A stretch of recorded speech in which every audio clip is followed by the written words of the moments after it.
It's always interesting, right? It's like, Totally. yeah, I mean, especially with all the like, I know we're coming from just a little bit different perspective, but all the Taurus Scorpio axes, I'm like, oh yeah, no, some people are not staying together. And Wow, this last yeah, eclipse was a relationship it's always eclipse. interesting, right? It's like, Totally. yeah, I agree. So absolutely brilliant to have you and all of your pieces Of course. in one piece and place. So yes. Hi, everybody. Welcome. How's it going, everybody? Yeah, we've got Dustin back. And I'm so happy to have you back, really, truly, because last time you came, for Dustin, you're like a whole vibe, first of all. Well, that's sweet of Like, you to say.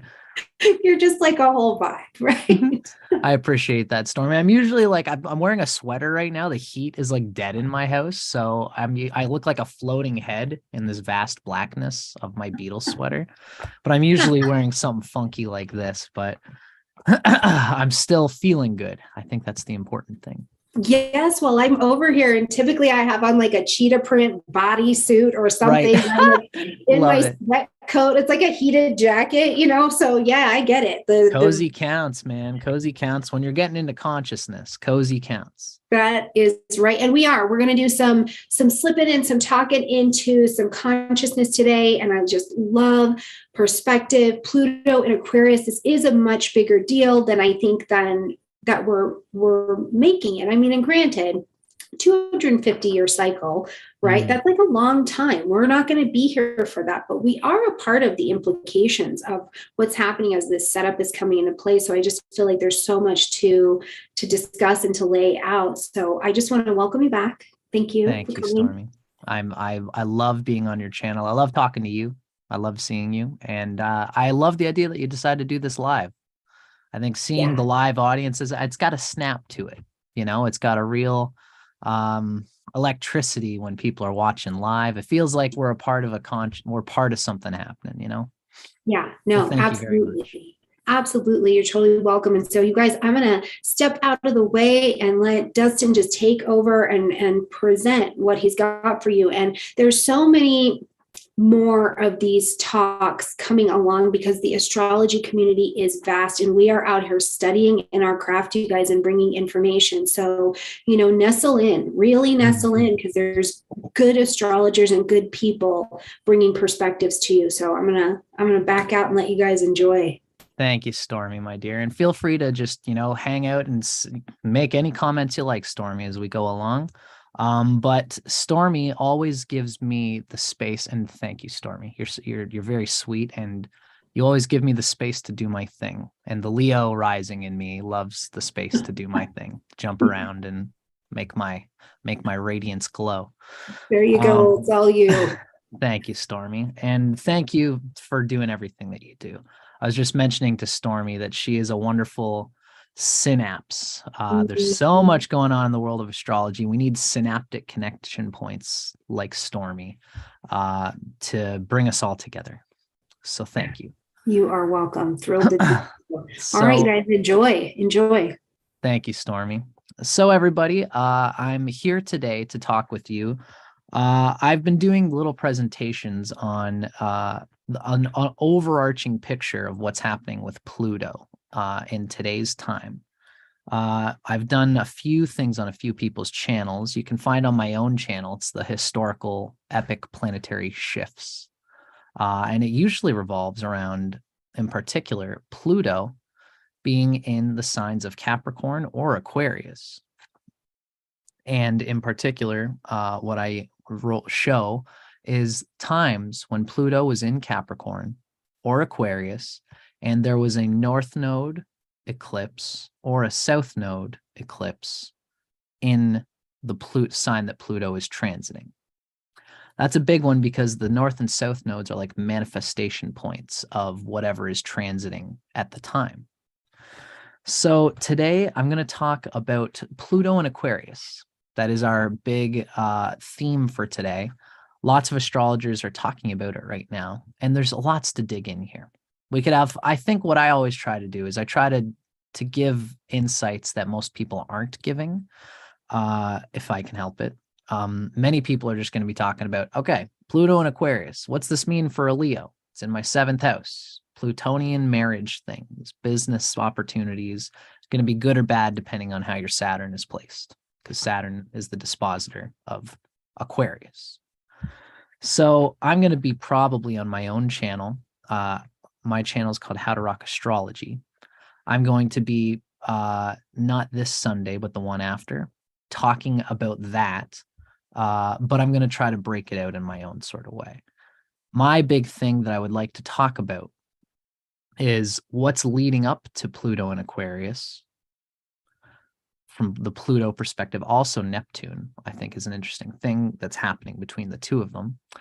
And then I'm going to talk about the eclipse that's going to happen in 2027 and 2028. There's going to be several eclipses where the nodes are going to be visiting Aquarius while Pluto is there. This is a big event that happens, and every time this happens, it causes big planetary shifts. The two I often point out, 250 years ago, of course, we know that America had Pluto in Capricorn. America was born with Pluto at the end of Capricorn. The Declaration of Independence happened in 17, I think the six, my dates aren't, I got them in my presentation, but the dates are around 1760s. Then there was a big Great War that happened, a civil war, where half the people wanted to stay loyal to Britain, and then the other half wanted to become an independent nation of America. It was just at so the Declaration of Independence was when America said we want to be individual. That happened when Pluto was in Capricorn. About 10, 15 years later, that big war ended. It took that long for America to launch itself out of the womb of Britain. And in around that time that Pluto was in Aquarius, America made its own currency, and it officially was, the Treaty of Paris officially allowed the states to be an independent nation, independent of Britain. So that was what happened 250 years ago.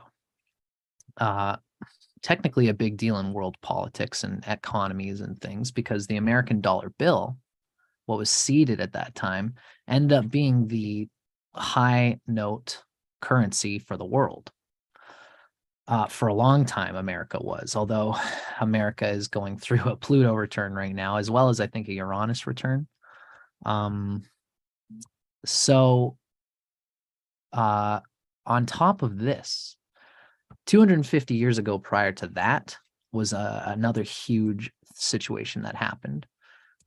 This is the 1500s, 1520, around that time. Pluto was again in Capricorn. And what happened at that time is Martin Luther, he said that the church was instigating some things that were wrong. And so he decided that the church, who ruled everybody at this time, was in an excess of power. And Martin Luther made his 99 Theses that caused a whole bunch of hubbub at the time. This led to the sacking of Rome in 1527. And of course, there was a North Node eclipse in Capricorn while Pluto was there in 1527. Then what happened is 9.5 years later, the nodes turned around, and at the time that the South Node was in Aquarius, while Pluto was in Aquarius in 1535, King Henry VIII took his power out of the church, basically. And this is a whole shebang that I give. You know, I might even just bring up a little bit of my presentation here, because I didn't expect to really launch into this in this way, but here we are. So I'm going to share a little bit of my screen here. Hopefully my computer doesn't slow down too much. So by the this is supposed to say 1534. Excuse my mistake here. By 1534, the South Node had crept back up to Pluto again, while Pluto was in the sign of Aquarius. So this is 500 years ago, 1534. Now, Pluto's cycle is actually about 248 years. So the dates, you know, Pluto's trend can be a bit off, but essentially we know now in 2024, Pluto is coming into Aquarius. At this time, Pluto had already been in Aquarius by 1534. Now, the whole point here is that there was an act of supremacy in 1534, which declared that the king was the only supreme head on earth of the Church of England. He made an act where it was high treason, punishable by death, to refuse the oath of supremacy to the king.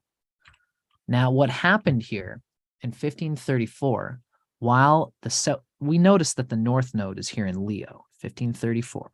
The North Node is in Leo, and everyone recognizes it in the Western chart. But what is not seen is that there is an axial opposite to the North Node. That would be the South Node. This is very well regarded in Vedic astrology. It's called Ketu. Rahu is the North Node. Ketu is the South Node. Around the time that King Henry was making big changes, we had Pluto and the Sun and Moon the Sun and Moon were eclipsed at Pluto around this time, and it was right where Pluto is. This eclipse was happening, and this is in the sign of Aquarius. So at this time, the King of England, essentially, I've got this little report here.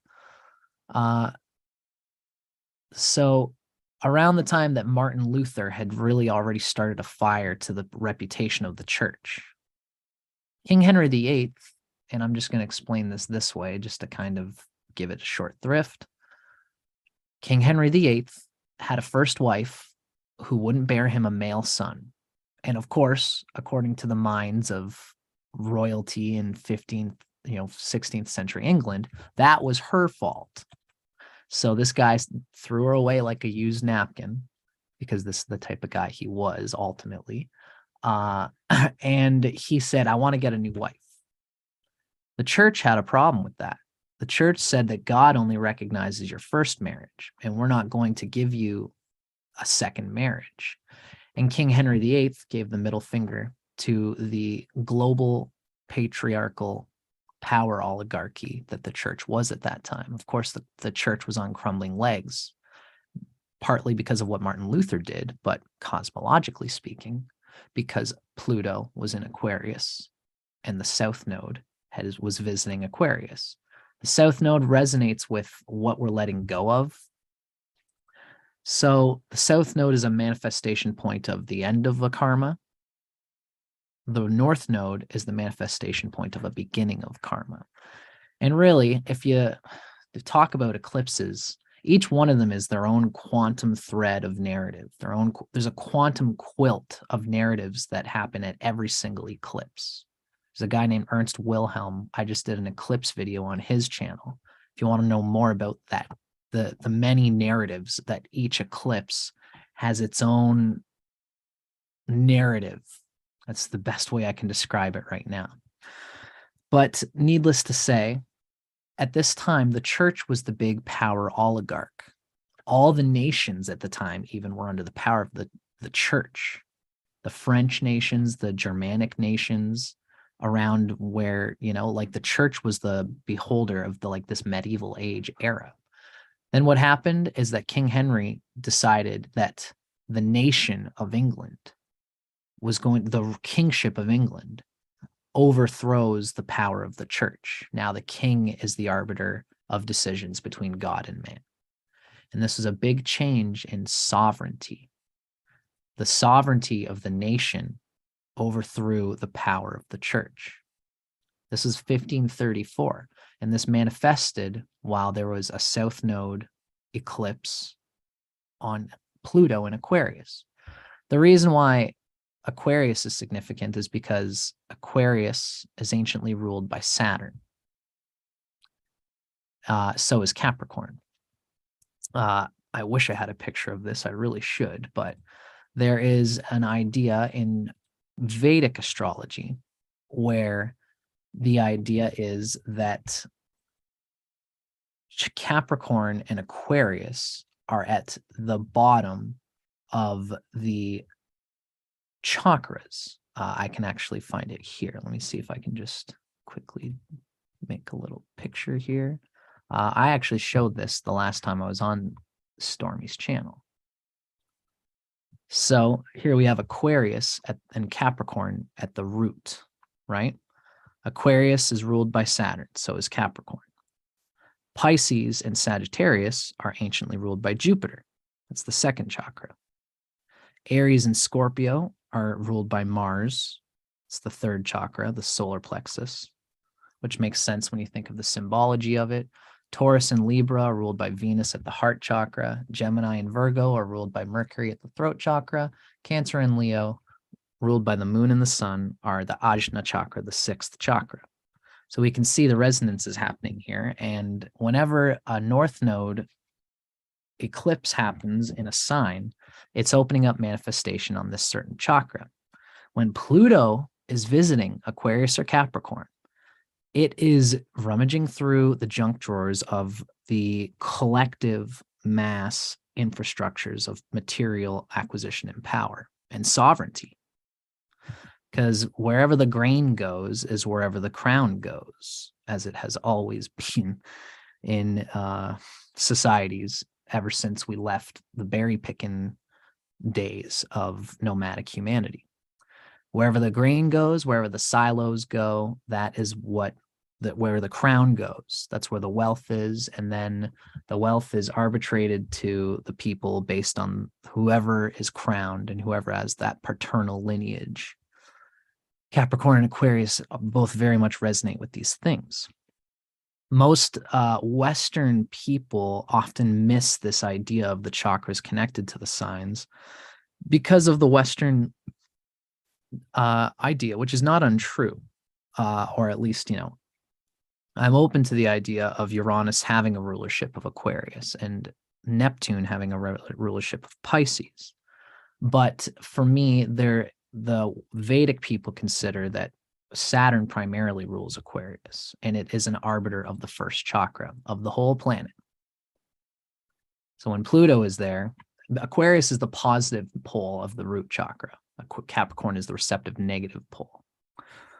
So this is part of what I kind of wanted to talk about in my talk, is that the same vibrations of meaning that happened in 1534 when the sovereignty of the church got disseminated into the sovereignty of the nation.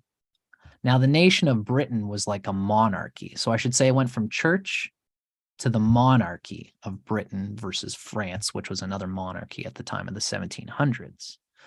From in the 1700s, when Pluto was at the latter part of Capricorn, America was birthed. And, the Declaration of Independence was actually, I have it here. Let's just show it just for the sake of the conversation. It was around the time of the Great American Revolution. This is 1775. Now, this is not exactly an eclipse that happens here. This is just the chart of the Great American, the Declaration of Independence. So the Declaration of Independence was signed on July 14th, 1776. That's the date. 2 weeks later, there was of course, around this time, we note that there was the North Node was in Leo, and Pluto was at the latter degrees of Capricorn.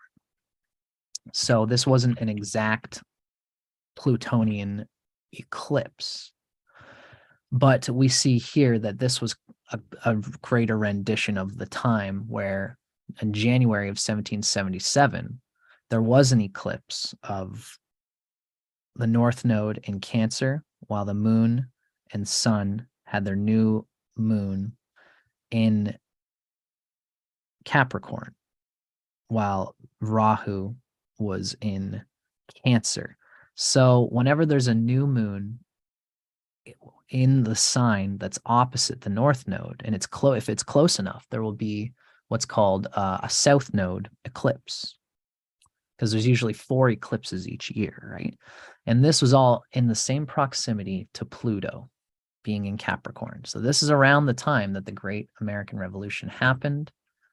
And by the way, the South Node being on Pluto, here as we can see it, and the eclipse happening at the end of Capricorn where Pluto is, this was the same thing that happened on December 25th, 2019. just before the recent global shift that we all know has recently happened. So these are things that I'm pointing at as patterns, and the patterns are powerful when it comes to Pluto in Capricorn or Aquarius, the material gatekeeper of the material world being Saturn, which rules Capricorn and Aquarius. Pluto being in these places is always going to cause some crazy mix-ups, and the nodes bring it to immediate, intense, urgent confrontation with the souls of those who are moving through whatever the eclipse means at that time.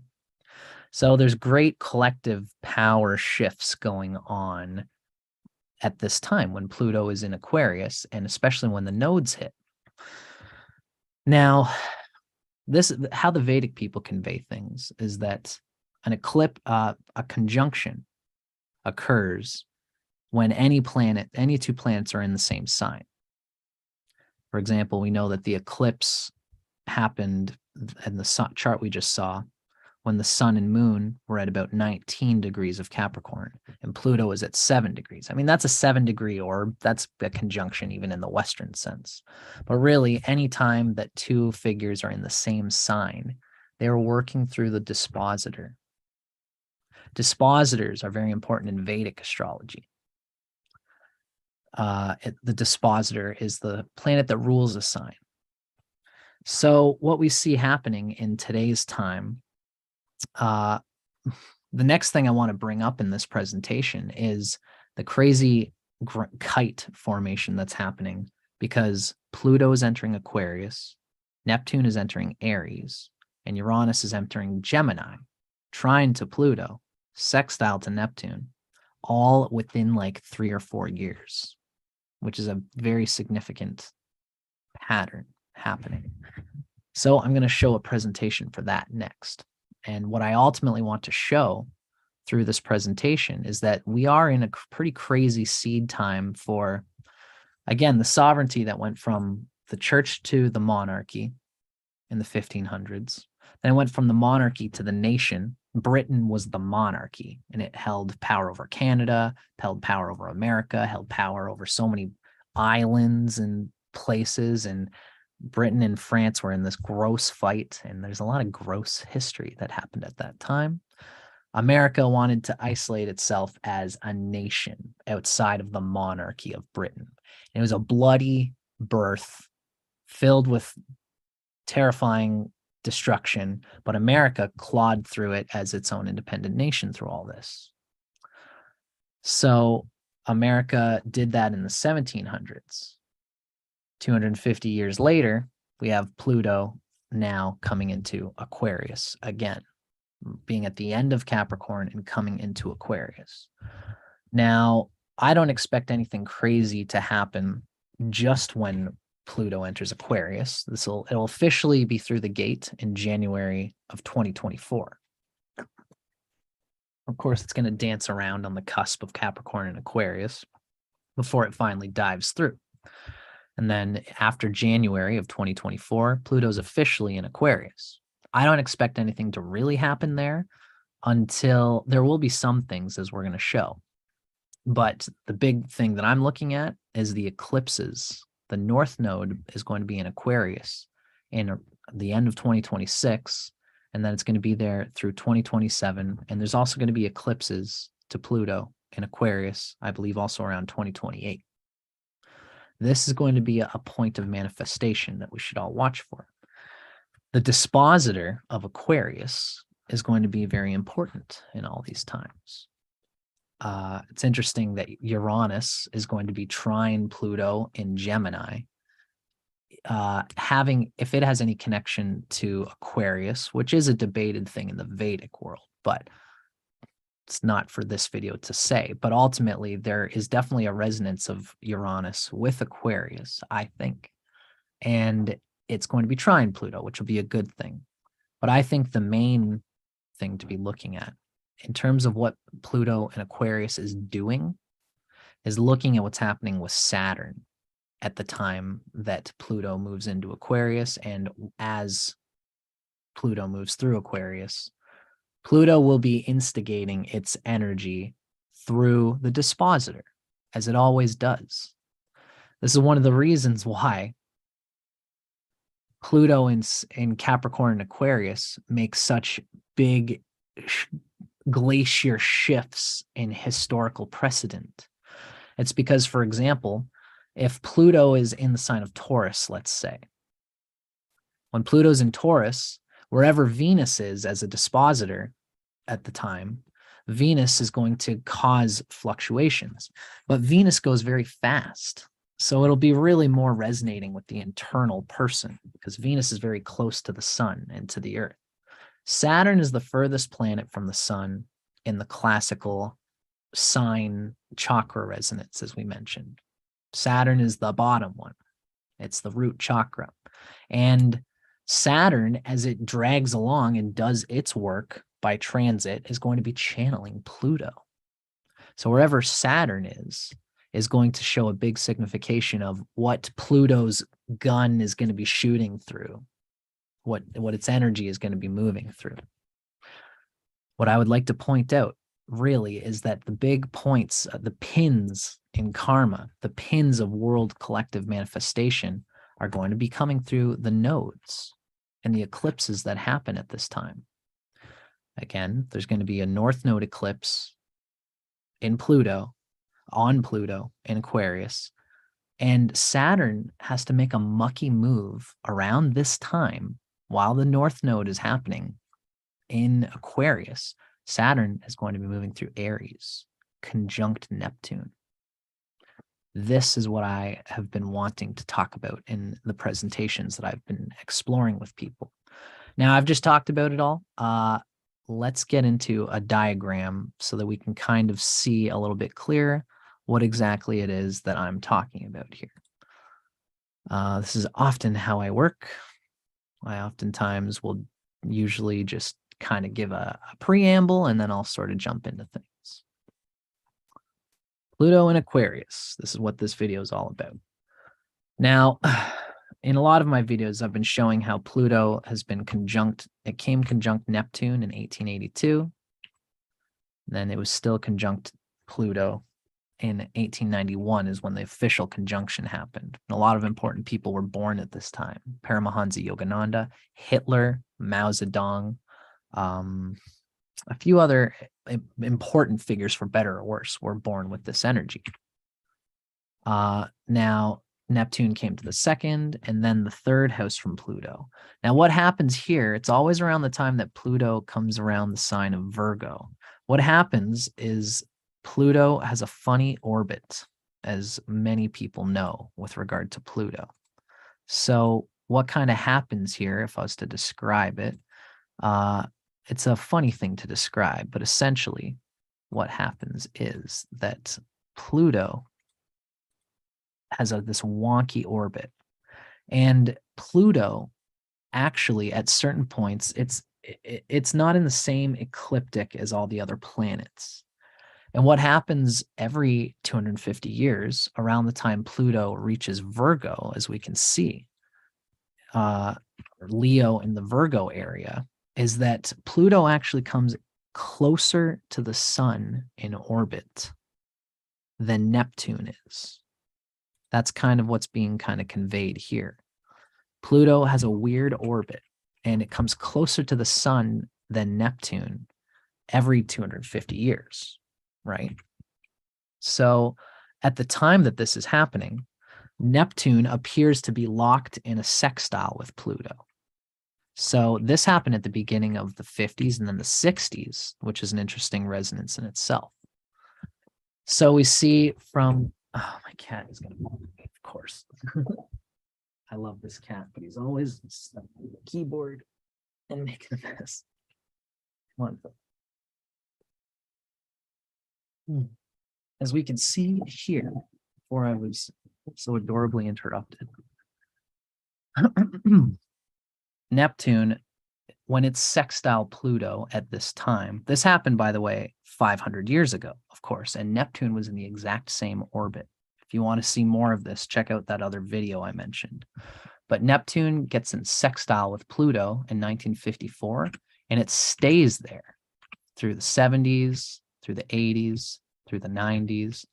Right up till about 2012, Pluto starts to exit its proximity to the sun.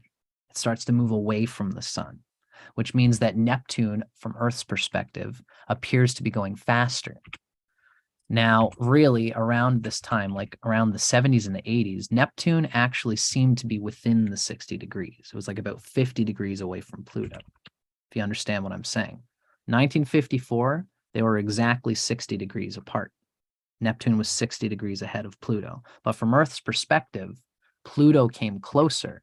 So in the 70s and the 80s and the 90s, Neptune was actually appeared to be 50 degrees away from Pluto, because Pluto appears to be going faster at this time.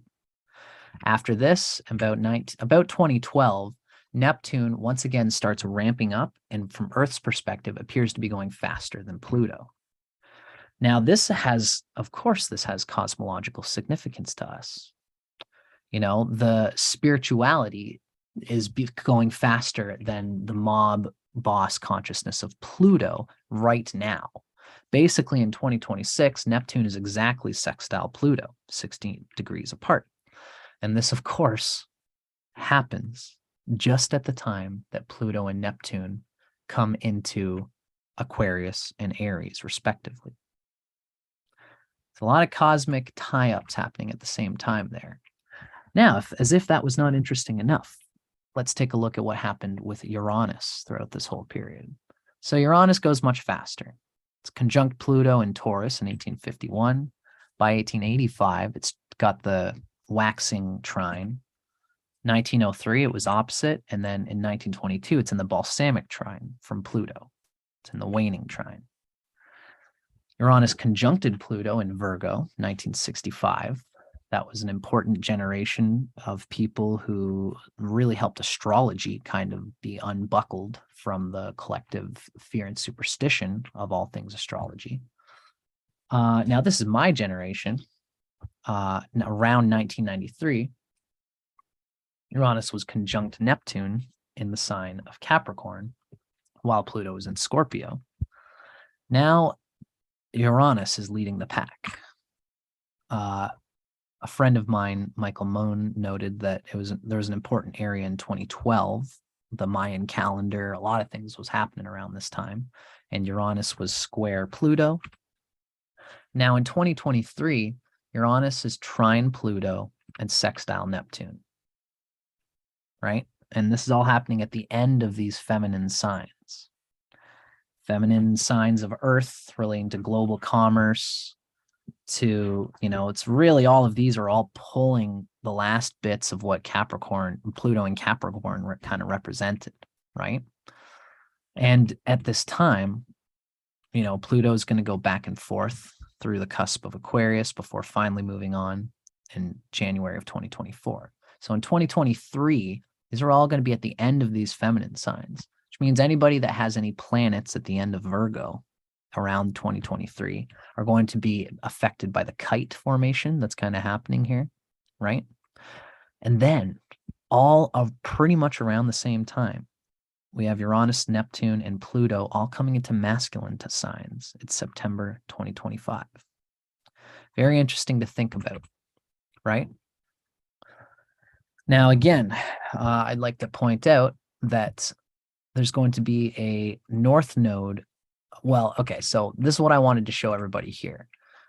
The nodes were on the Pluto axis of Capricorn and Cancer in July of 2019. December of 2019, like we already showed, around the time that all the craziness of the world happened at present. This also happened while Jupiter and Saturn became conjunct in Capricorn. So there's a lot of important things kind of happening there.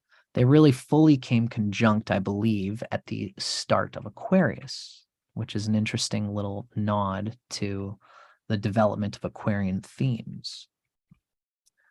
Well, the important point is to show that something important happened, as we all know, while the nodes were visiting Pluto in a Saturn-ruled sign. Now, in 2021, the North Node was on Gemini. This is the present year, where we all know that the North Node eclipse happened in Taurus. Of course, it's just as relevant when recently we had a South Node eclipse in October. The South Node eclipse happened in Scorpio, and this was opposite Uranus and Taurus as well. So this is a significant time for all things Uranus and Taurus, and also technically for all things Scorpionic too. So this is a whole deal that we've been talking about, right? And it's important and it's relevant. Whenever the nodes are touching anything, there's a manifestation happening. Some people are saying that the LGBTQ consciousness, technology, entrepreneurship is happening very strongly. Even cryptocurrency and all these weird currencies and things are happening while the North Node is on Uranus and Taurus. This has big significations for anyone with any significant points on the Taurus-Scorpio axis. And that's just this year. That's just Uranus and Taurus, which is not all that uncommon because Uranus moves so fast, right? Still significant. Now, by 2023, April 2023, Pluto has entered Aquarius, and the North Node is in Aries. Same basic picture happening for April 2024. The North Node is still in Aries. Now, in February of 2025, there's a solar eclipse, and a North Node solar eclipse in Pisces, and this will affect Neptune. This eclipse is going to affect Neptune in the sign of Pisces. This has implications of spirituality, as well as more things possibly related to this whole pandemic situation because of what we know of the nature of Virgo, of the 6th house of health, of regulated medical conditions and such things. It's funny that this could also, there could be some big tug of war happening between the Plutonian effects of Pluto and Capricorn still having a residue and interacting with the South Node in Virgo, having an idea of everybody still stewing on the earthy side of medical regulation, as opposed to what the North Node is really trying to express at this time, which is, there's going to be a lot of people coming out talking about psychic and intra-psychic, energetic ways of healing whatever medical facts are happening. But Neptune is in Pisces, so what exactly that means, there's probably going to be a lot of great stuff there, but there's going to be a lot of things to work out, shall we say. But really, there's a lot of importance in regards to spirituality here, especially for anyone with planets or house cusps, or especially important angles or trines to Pisces and Virgo at this time. Now in 2026, Neptune has moved to Aries, but the North Node is still in Pisces, right? So that's going to be a little bit of a relief in terms of the weird vagueness that Neptune brings to this manifestation of the nodes. By February 2027, ladies and gentlemen, and everything in between, the North Node is going to hit Pluto in Aquarius, and there's going to be a manifestation of everything that Pluto has been doing up to that point, whatever that means. My guess, and one of the reasons I've wanted to do this presentation, is that there will be lots of things running amok. The main reason is because at this time, Saturn is going to be in Aries. So I've made a presentation of showing what's happening with Saturn all the while that this is happening, right? April 2022, this is right where we are right now. Saturn's at the end of Aquarius. Now, Saturn enters Pisces in 2023. And of course, as I've mentioned, the Vedic idea of a conjunction is that when two planets are in the same sign, they're working through the same dispositor. In this case, as I would highly encourage people to at least give thought to, Saturn is going to be in the same sign as Neptune and working through Jupiter, Jupiter being the ancient dispositor of Pisces. So there's a resonance here of Saturn being mystified in a strange way. Saturn is neutral to the sign of Pisces in general. It doesn't hate it, but it doesn't love it. It's neutral. Jupiter is considered neutral to Saturn.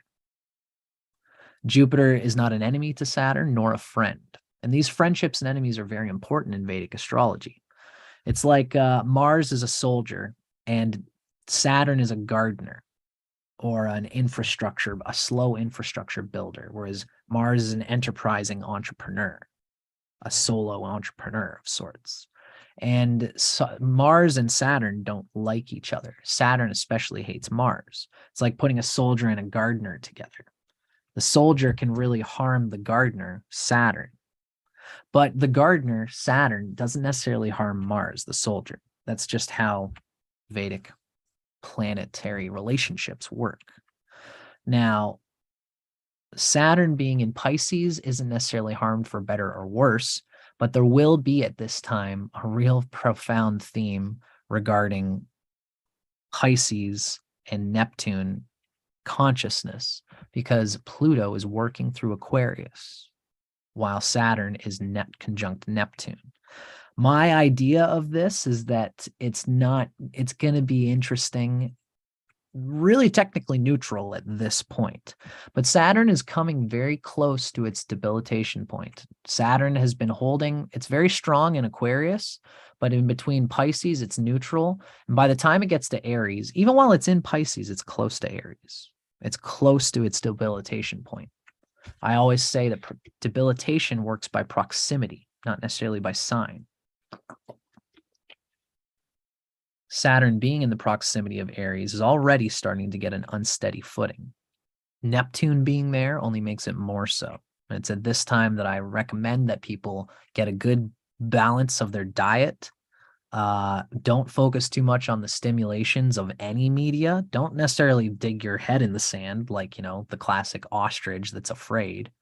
Pay attention, but pay attention more than anything to your own nervous system and your own psyche, your own mind, your own consciousness, because that is the real root of Saturn, is our own root chakra feeling and conception and grip on all the other higher chakras, on all the aspects of mentation and cerebral activity.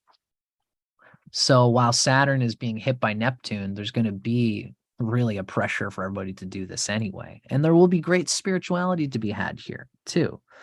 But this will be coming at a time when Pluto is in Aquarius, and there's going to be a lot of emphasis on material world things. Now, April 2024, the same thing is still happening.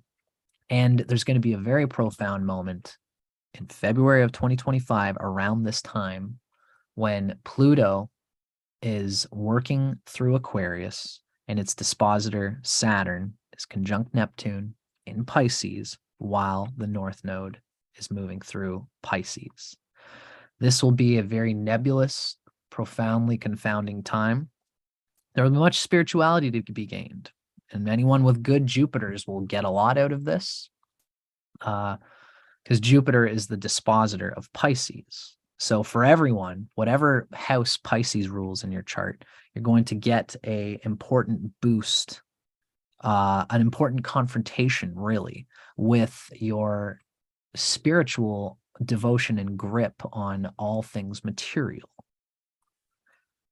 And, there's a lot to be said there, but it's not really this is just me doing my thing and pointing out what I see as some interesting patterns. Now, March of 2026 is going to be interesting. It's going to suck, but at least the North Node will be in Pisces while Saturn and Neptune enter Aries at the same time, interestingly. This is ultimately going to be a tricky time for everybody. The reason I'm saying this is because, again, Pluto is going to be doing its work. Now, remember what I talked about with sovereignty. Remember what I talked about with the church being disseminated into the monarchy of Britain through the power of King Henry VIII, the power, his personal desire to instigate, shall we say. And that was in the 1500s. Then in the 1700s, Pluto was in Aquarius, and America was founded. This went from the monarchy of Britain to the nation of America. How I see this is that sovereignty is going to be coming from the nations into the hands of the individuals through the power of their ability to vote for what they think is most interesting by putting a like or putting a view on whatever Instagram person is most popular, whatever Russell Brand, whatever Jordan Peterson, whatever Elon Musk, whatever individual human person is most interesting. This is going to become the arbiter of sovereignty, and the true nationhood is going to be a matter of vibration in this interesting sort of way. So this will be an important time to be mindful of what you do vote for through your inherent interest in this and that, by what you watch, by what you intake, by what you absorb.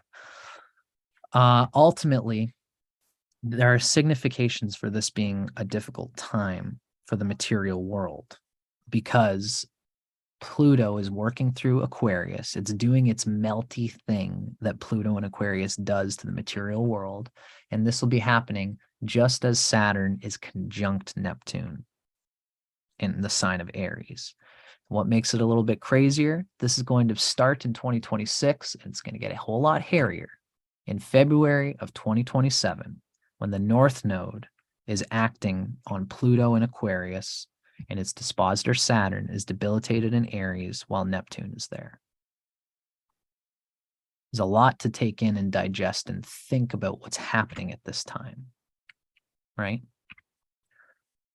So it's interesting also that in 2028 of February, there's going to be another solar eclipse on the North Node in Pluto in Aquarius. And the North Node, of course, we know the North Node works, it rolls backwards. So 2027, the North Node will be at the end of Aquarius.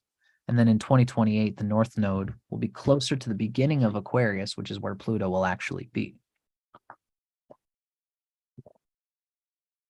Now, these are just sign resonances, mind you. I should say at this point that the Vedic people consider what really makes an eclipse have a real snap is when, in the chart of an eclipse, the sun and the moon, the eclipse happens, of course, when there's a new moon on this in the sign of the North Node, or in the proximity of, like, within 15 degrees of the North Node, ideally. The closer that we know the new moon happens when the moon and the sun become conjunct in the moon's 30-day spin around the sun, around the earth, but sun from astrology's perspective. So the moon comes to be conjunct the sun on the new moon. And if the new moon phenomenon happens closer to the actual point of the North Node or the South Node, whatever it is causing the eclipse, the closer the new moon is to the node, the more powerful and intense this is going to become.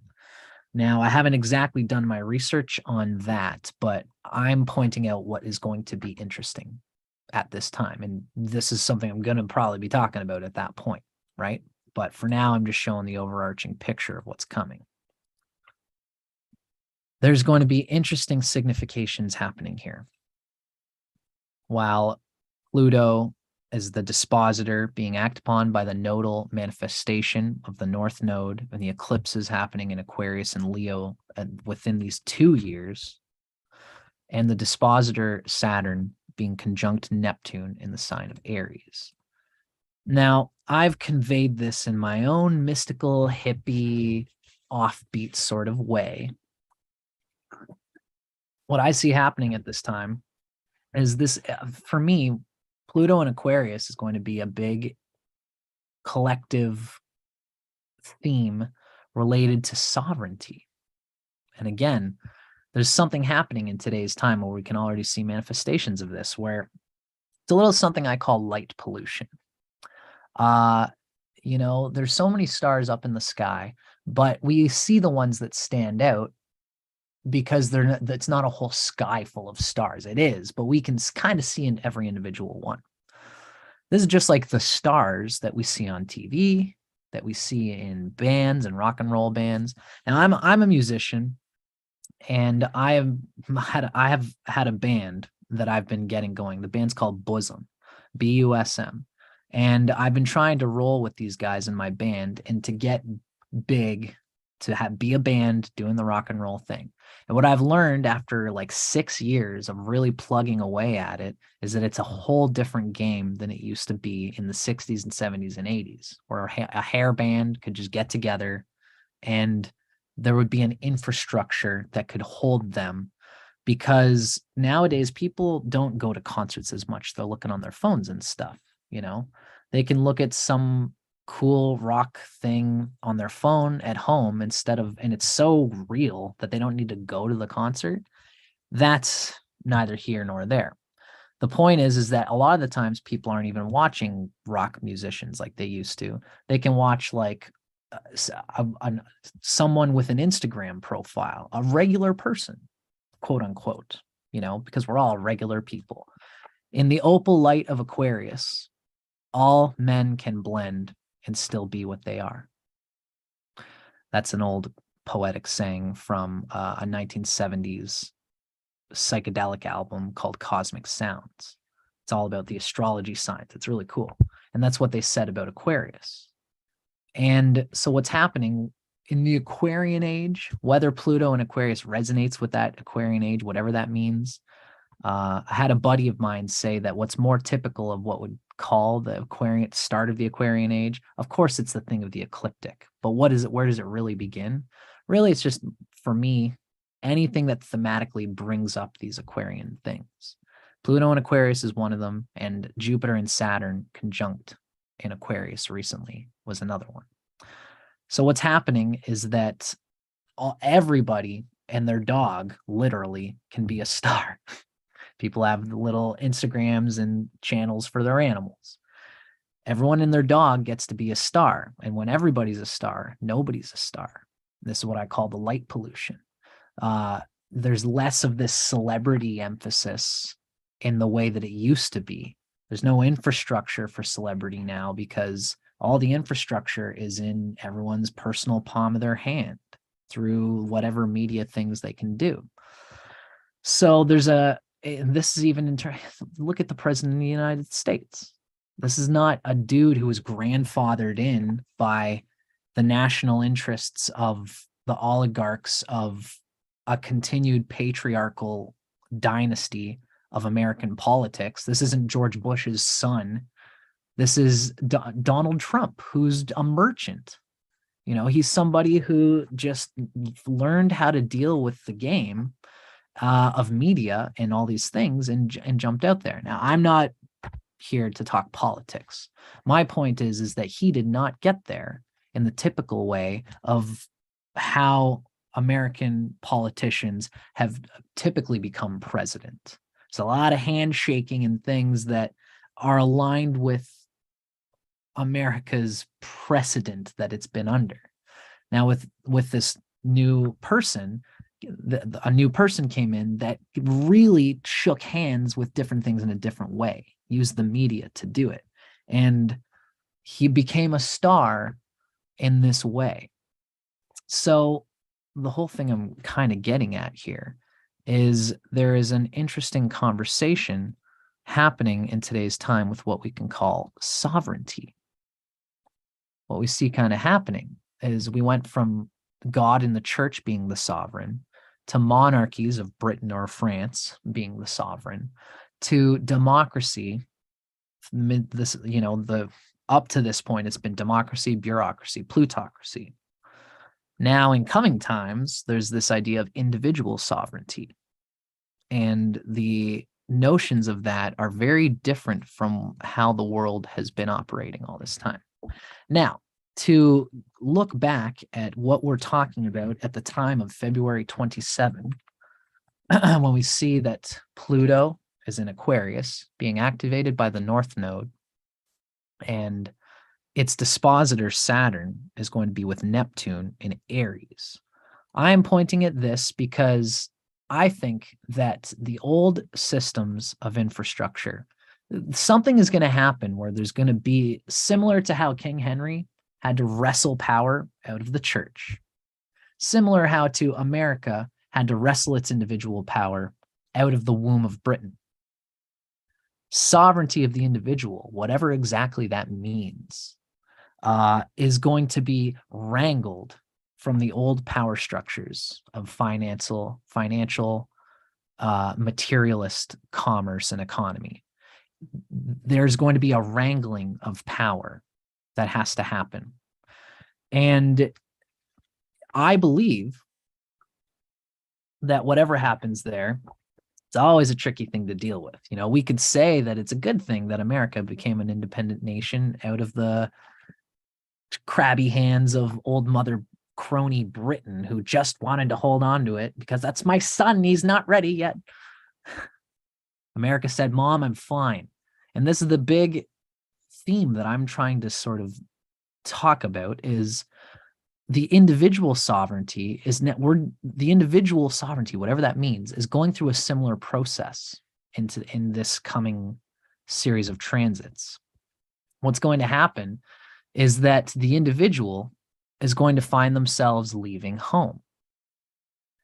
The individual sovereignty is going to be going outside of the paradigm of what has been national sovereignty. Things like Bitcoin and all these multi-global bank things are kind of an example of this, I think. But I haven't really dug into that to research enough to know whether it's really a good thing or not. I don't know. Excuse me. There's a lot to talk about there. Especially, you know, the whole banking interests of the Illuminati and all these sorts of things. You know, people have been talking about all this stuff for a long time. Where I stand with it, it's not really, I'm a reflector in human design. I can agree with a lot of people and disagree with the same thing in the same statement. I'm always holding my grip off on what I think is ultimately right, especially when it comes to material things evolving. But that doesn't mean I don't think that there are patterns, especially that's why I'm an astrologer. I like these cosmological patterns. What I see happening with this struggle of individual sovereignty, getting out of the hands of whatever is keeping that from happening, whether it's the America as a nation, whether it's the, you know, other nations, whatever, when, and this is the point that I keep looking at here, is when Saturn is conjunct Neptune in Aries. Again, I have to say, I think that this whole thing that's happening is a good thing. It was good when America got out of the hands of Britain. It was good when Britain got out of the hands of the church. It's going to be good when the sovereign individual gets out of the hands of global corporate capital interests. But we need to have our own root chakra. And the individuals need to have their own root chakra, their own whole psycho-spiritual energy system figured out. And at the time that Saturn is with Neptune in Aries, it's going to be very difficult for everybody to do that. The global power keepers who have liked things the way they are astrologers, and they're aware that this is going to be happening at this time. So lots of card shuffling is going to be happening at this time. And it's, you know, it is what it is. We can call that all what it is. What I think is important for us to all to regard is that Pluto is going to be in Aquarius, and there's going to be more positive places for Saturn after this point, after 2028.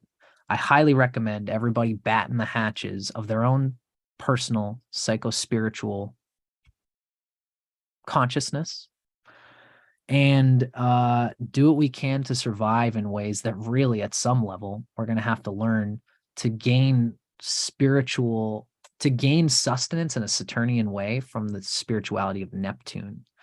I personally think that spirituality and science are going to have to go through this real tense tug point.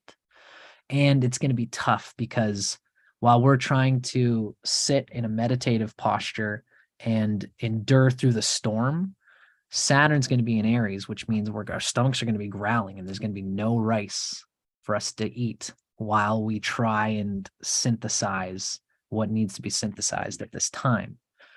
So I recommend everybody to just look forward to the fact that after this period, Pluto in Aquarius is still going to be a good thing. And there will be positive things to look forward to after this period, but this period will be tough.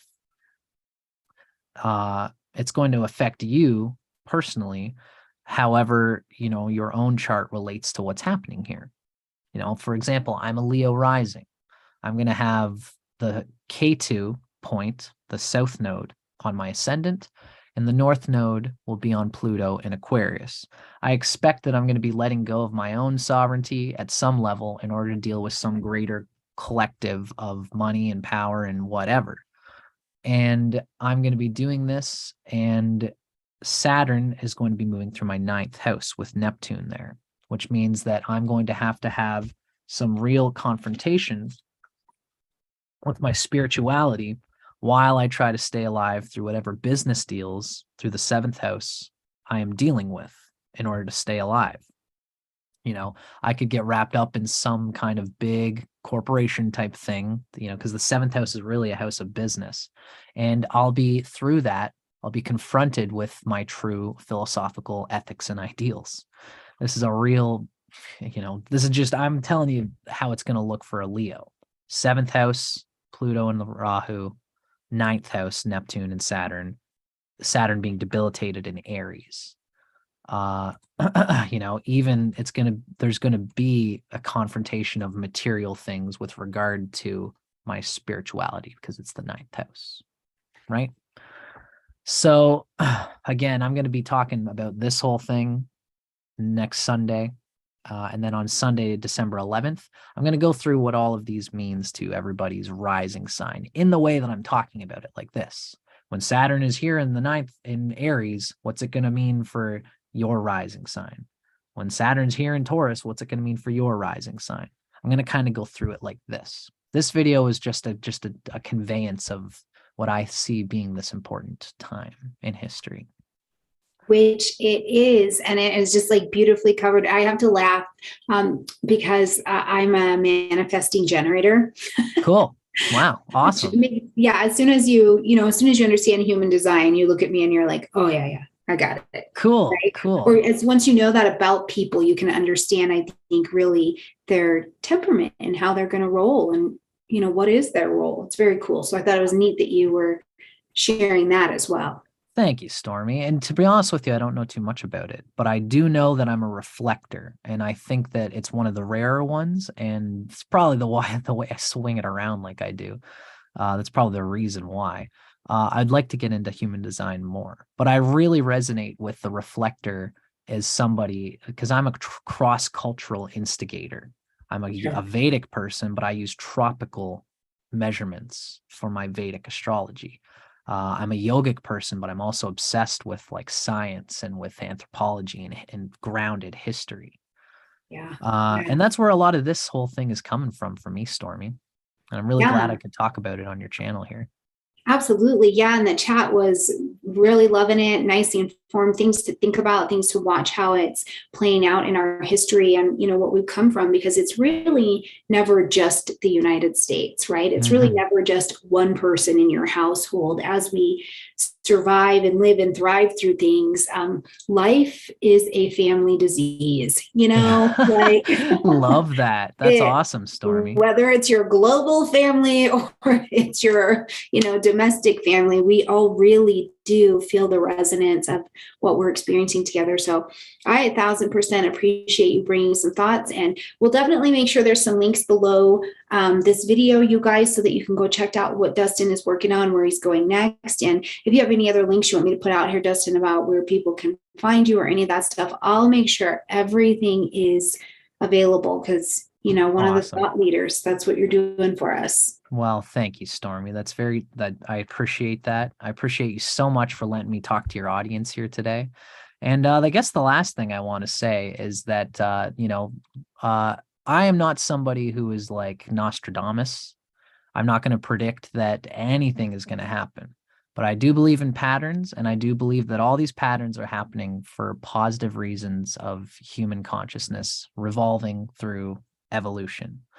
And after this period that I've mentioned, where Saturn is conjunct Neptune in Aries, it's going to get much easier around 2028, because Saturn is going to be in Taurus, where it's much happier. It's out of its debilitation. It's away from Neptune. Things are going to get much more grounded, and there's going to be a real communal coming together as it always happens when Saturn comes out of its debilitation in Aries.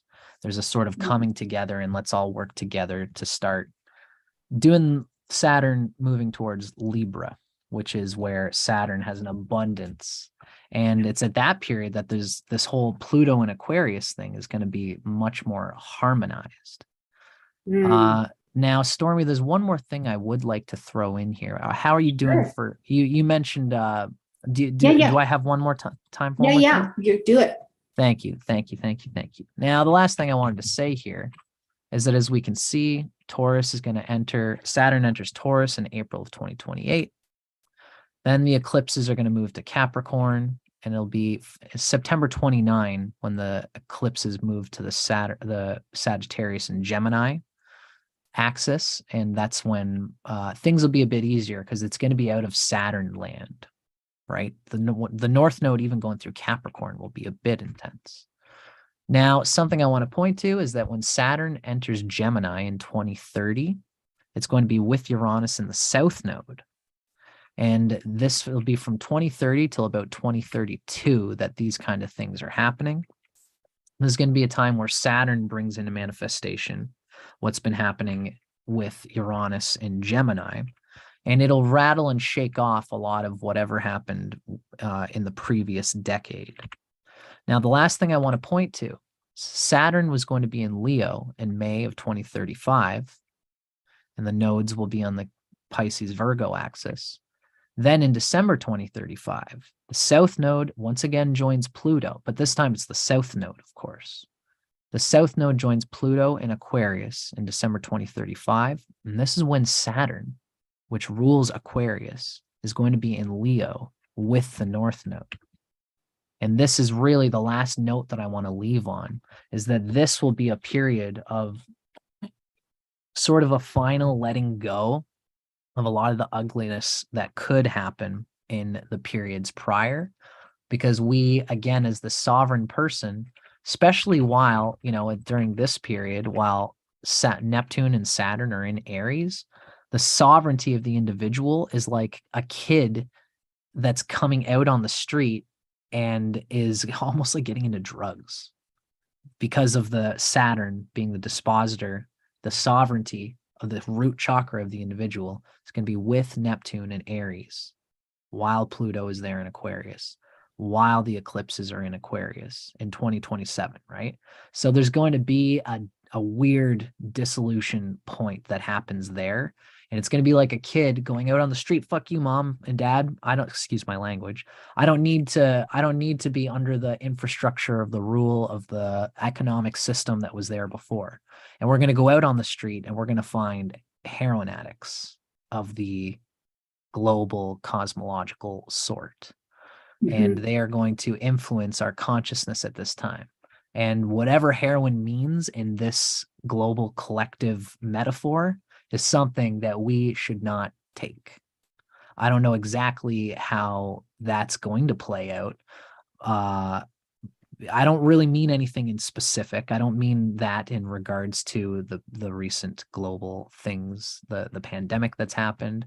The needle metaphor is just a metaphor, Sure, but it makes a lot of sense. Yeah. I mean, in the context of thinking of, just so much information that we'll have revealed to us about the last 3-4 years, even backing up that far in the next 3-4 years, it really, I think, is going to call people out saying, I don't think so, or there's just a different response. And I think we can even see some of this rising to the surface right now with the way that work has changed, Right. And we've got countries all over this globe opening up digital nomad passports and visas. So people are like, I'm not even going to work in this country, digital. Wow. That's wild.